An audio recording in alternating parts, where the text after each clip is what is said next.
Hello, everyone. My name is Maanyaa Mishra, and I'm so excited to be here today at the Symposium of Rising Scholars. My project is titled Reading in Between the Lines, Book Banning and Censorship in U.S. Public Schools. This title reflects what I set out to do, to dig deeper into the stories and politics behind book bans. With the guidance of my mentor, Michael Feenberg, I've spent months researching how censorship shapes what students like me are allowed to read and learn. So, why this topic? Why did I choose this? Well, this project was inspired by my eighth grade social studies teacher. Instead of just accepting the Eurocentric curriculum our school had assigned, he challenged it. He created his own curriculum so that we could access deeper, more diverse perspectives. And that experience really stuck with me because it pushed my class and me personally to question the kind of education we're given and to realize how much curriculum choices shape what we know and even how we view the world. And in today's complicated times, where so many perspectives are at risk of being silenced, I believe that having rightful access to multiple points of view is not just important, it's essential, especially in our public schools. Now, for a brief intro for people new to this topic, book banning is one of the most contested issues in the US today, especially in conservative regions. These bans are often justified by morality, age appropriateness, or politics, but they disproportionately target sensitive topics like race, gender identity, and social justice. The impact goes far beyond just removing books off shelves. It bans limit academic freedom, silence marginalized voices, and weaken students' critical thinking. At the core is one key question. Will schools remain spaces for exploration and free thought, or will they become tools of ideological control? Here's the roadmap for my presentation today. I'll begin with some background and history to show how censorship has developed over time. Then I'll walk you through 5 recent case studies from across the US that illustrate how book banning is playing out right now. And next, I'll move into a discussion of recurring themes that emerge from those examples. From there, we'll look at the implications of those themes. And finally, I'll close with the future outlook, where book banning seems to be heading and why that matters. Now let's dive into some background on this issue. Let's look at some past versus present to see how censorship has begun to evolve. In 1982, Island Trees versus Pico ruled schools cannot ban books just for their ideas, affirming students' First Amendment rights. But the court left a loophole. Books could still be removed as educationally unsuitable, which is a justification that is still used today. Later, in the 2000s and 2010s, Texas pushed textbook revisions that downplayed evolution, framing it as just one of many theories. Both cases here show the same pattern, politics and religion shaping what students are allowed to learn. Now let's look at the big involvement of court. Court cases have shaped how book bans work. In Island Trees versus Pico in 1982, the court said that books cannot be banned just for their ideas, but they left a loophole with educational suitability, which is what is creating much of the gray area still used today. What's changed is the focus. Bans no longer target just profanity or obscenity. They now center on identity, race, LGBTQ plus stories, and social justice. New laws like Florida's Stop Woke Act expand state power to censor, often reinforced by politics, laws, and parent groups. This leaves us with a central question. Is education about engaging with diverse perspectives or about enforcing control? For my research, I studied 5 recent cases: West Ada in Idaho, Escambia County in Florida, Texas State Board of Education in Texas, and Beaufort County in South Carolina, as well as Elkhorn in Wisconsin. I chose them for their regional diversity and because each case connects to bigger national debates on censorship. I analyzed legal documents, board records, and reports from groups like PEN America and the ALA, um, and which faced enormous backlash. Oh, so sorry, just give me 1 second. And the ALA. Next, let's move on to my research questions. What was driving my research? So first, how do political, religious, and social forces drive censorship in schools today? And how do those groups influence the content students are exposed to in the classroom? So let's start with the case studies. Let's look at the first 3 of the 5 that I had studied. First, in West Ada, Idaho, the book The Nowhere Girls was banned in 2023. A parent claimed it was vulgar and obscene, even though the review committee recommended keeping it. The school board overruled them and removed it unanimously. This book deals with themes like sexual assault, activism, and trauma, and it is still banned as of 2025. In Escambia County, Florida, over 150 books have been removed since 2022, including The Bluest Eye, All Boys Aren't Blue, and even the book Tango Makes Three, which is a children's book about 2 male penguins raising a chick. These bans were driven by teacher complaints and advocacy groups and are tied to state laws like the Stop Woke Act and the Don't Say Gay law. Some books were reinstated, but many still remain restricted. And third, in Texas, the State Board of Education has faced repeated controversies. Their curriculum revisions downplayed slavery and questioned evolution. In 2015, one textbook even called enslaved Africans workers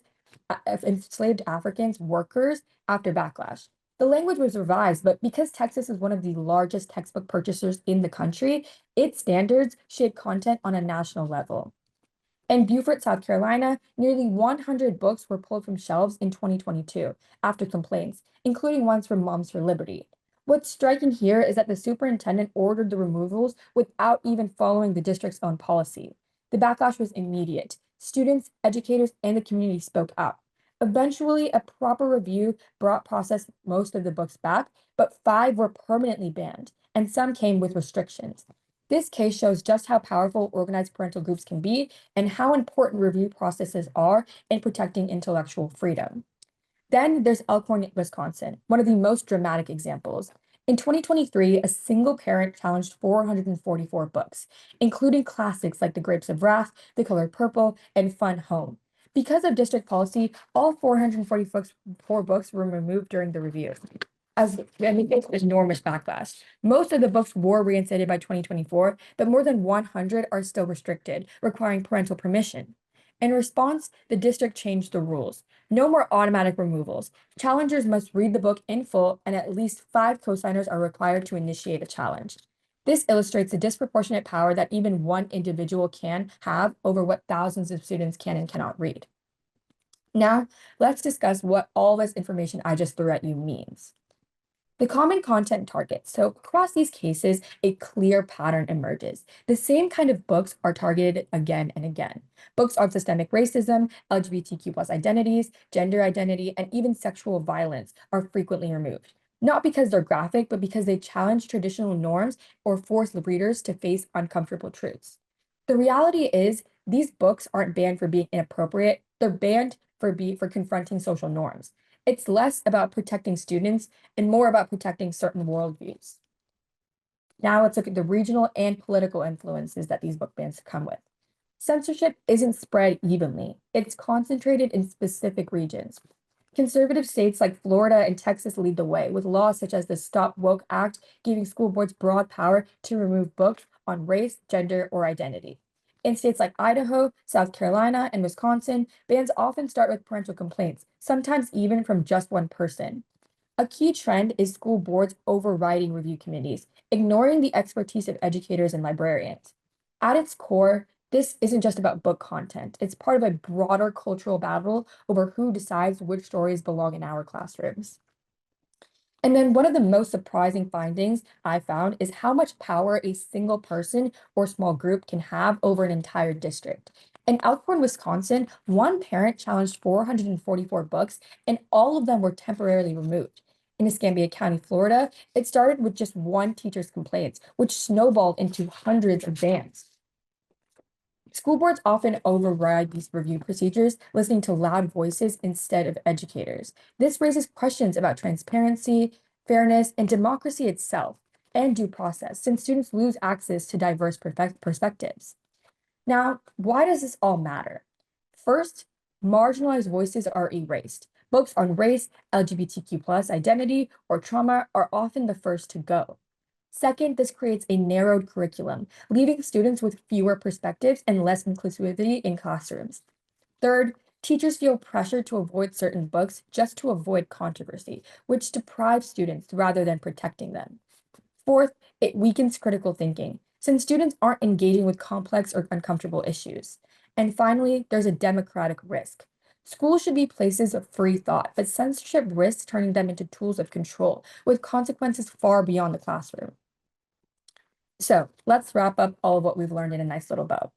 Book bans are driven by political, religious, and social pressures, especially in conservative districts. Books on race, gender, LGBTQ plus identity, and historical trauma are the main targets.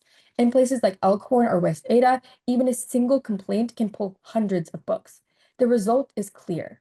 Students lose access to important stories, weakening critical thinking and empathy, and on a larger scale, bans undermine public education's role in supporting free thought and democracy. And before I close out, let's just look at what the future is for book banning and censorship. Book banning is likely to keep growing, fueled by political agendas like the Stop Woke Act and groups such as Moms for Liberty, framed as parental rights. These bans are often driven by just a few loud voices, leaving teachers pressure to self-censor. But there is pushback. Groups like PEN America and the ACLU are challenging these restrictions in court. The key question is, will schools stay places of curiosity and exploration or become tools of political control? Future research should research how and explore the impacts on critical thinking, civic engagement, and the emotional toll of erasing these marginalized voices. And it will take insights from education, psychology, law, and sociology to fully understand these effects. Thank you. And do I have any questions? Thank you, Maanyaa. There were some questions that have come in. First, I am curious, what inspired you personally to take such a deep dive into this topic? Great, of course, great question. So I mentioned my eighth grade social studies teacher. He talked to us a lot about how our textbooks were being censored and we were just being fed Eurocentric bias. And that really caused me to think more about what I had been learning at school. And I took a step back and realized that what I learned in school shapes how I walk in the world, how I view certain issues, and how I go about my day. So I took a step back and said, well, what if the curriculum and the stuff that we're being taught isn't exactly accurate, or what's being removed? What am I not seeing? So I discussed this with my mentor, Michael Feenberg, and he just suggested that I look over book bans. At first, I was thinking about like analyzing textbooks, but then he said that book banning is more of a broad issue. And that led me to research more about this, and I uncovered how big of a contested issue this really is. And for those people who maybe aren't familiar with what happens when a book is banned, can you take us through kind of like those high level steps? Yes. So as I mentioned, the first step of a book being banned can start in many different ways. Like one parent can have a problem with it and bring it to the board, or it can start from a big group of people who all have an issue with it, such as a PTA or a parent group alliance. There are also cases where the school board themselves will look through the books and see which is not maybe suitable for the classroom. But again, those lines that they're choosing to use as an excuse for taking these books out are becoming blurred.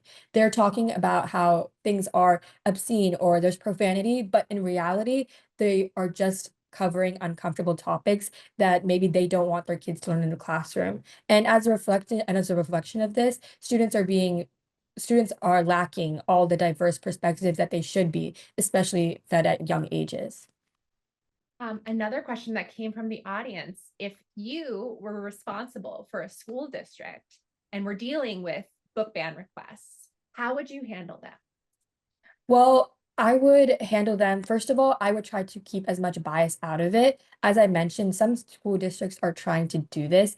They would try to make boards to actually read the book, highlight the key issues that are there, and then analyze whether those issues are just because they're uncomfortable or because kids should not be reading them. So me personally, I would encourage to do a lot more specificities instead of just over broadening everything. Great. And one last question. You had talked about how educators are saying and raising the fact that these diverse opinions are important for just like the intellectual growth of students. Did you come across penalties or pushback specifically for educators to stand up against book banning? Yeah, so in one of the cases, there was an example where students pushed back against their teachers and against the school board about why these books are being banned. And that did seem to work a little bit, but again, they don't have that much power. So the school board would just say that, oh, well, these are profanity or these have obscene images in them. You cannot read it. And after that step, there's not much that parent groups or students can even do. So that line right there is kind of the main issue that I was trying to focus on, the lack of power that students have in their curriculum. So I feel like that is probably the main point. Yeah. Thank you so much.